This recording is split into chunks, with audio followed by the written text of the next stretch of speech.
So now moving to Michelle MacWilliam, representing the Christchurch-China Sister Cities Committee. Michelle, thank you for joining us. Thank you.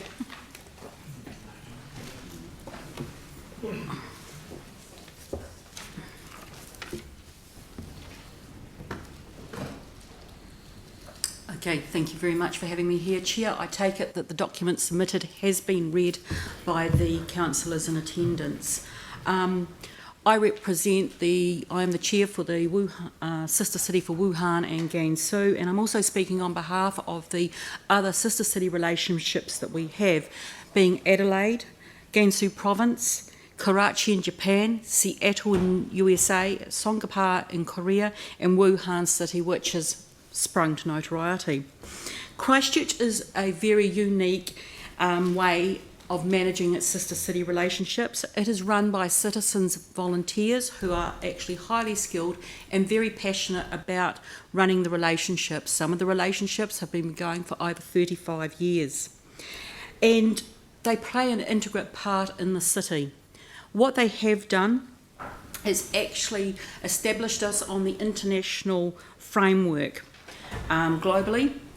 Under a recent approved international relations policy, the City Council and International Relations team, the sister city chairs, are working collaboratively alongside citywide stakeholders with the international interests to be for most impact on our international activity. So basically, you have got volunteers standing side by side with your council doing work that is at a government to government and regional level.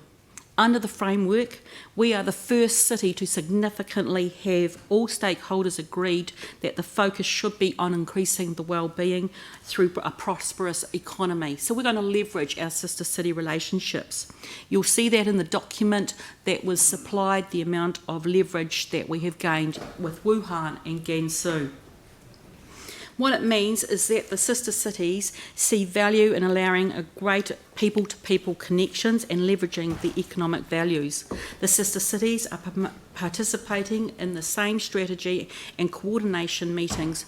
That is with the airport company, Christchurch-NZ, tertiary education, port company and any other quangos. We have two consulates in Christchurch, the Japanese one and the Chinese one. Because these consulates are here, those countries do prioritise to come to our city. We are the gateway to the South Island. There is a new buzzword. It's called a bubble, post-COVID. If you look at where our sister cities are, we are Adelaide. That is in our bubble.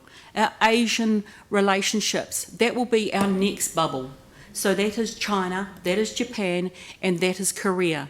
We have a soft entrance in there already. The groundwork has been laid. So when we do these things around sister city relationships, we take the long-term view. I'd also like to point out that Belt and Road is a key initiative that countries are buying into. Wuhan is called the hub of the Belt and Road. Gansu is the gateway. So what New Zealand could do, or Christchurch could do, our exporters from the South Island using China Southern, flying out of Christchurch International Airport that we own 75% of, or the council does, flies into Guangzhou, rails it to Wuhan, up to Gansu, and our freight can then go through from Gansu right through to Frankfurt. I have sat with the Mayor of Frankfurt and we have talked about these initiatives of the interlinking.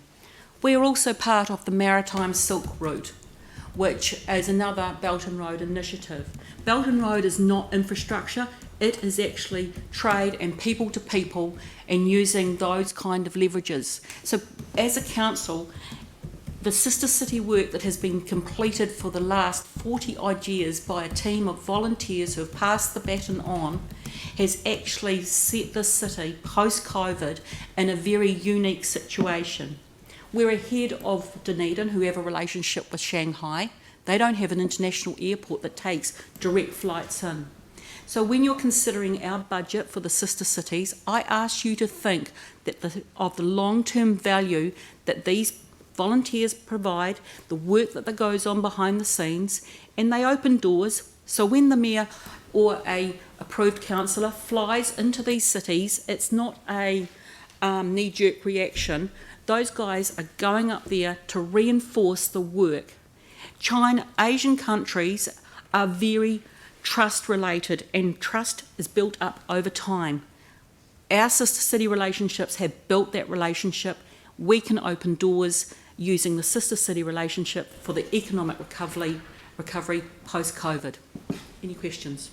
Thank you. So we haven't unfortunately left time for questions, but thank you for the submission. Thank you for the work that you and others have done over time, and certainly the point you've made is well understood. So thank you very much indeed. Thank you. Thank you.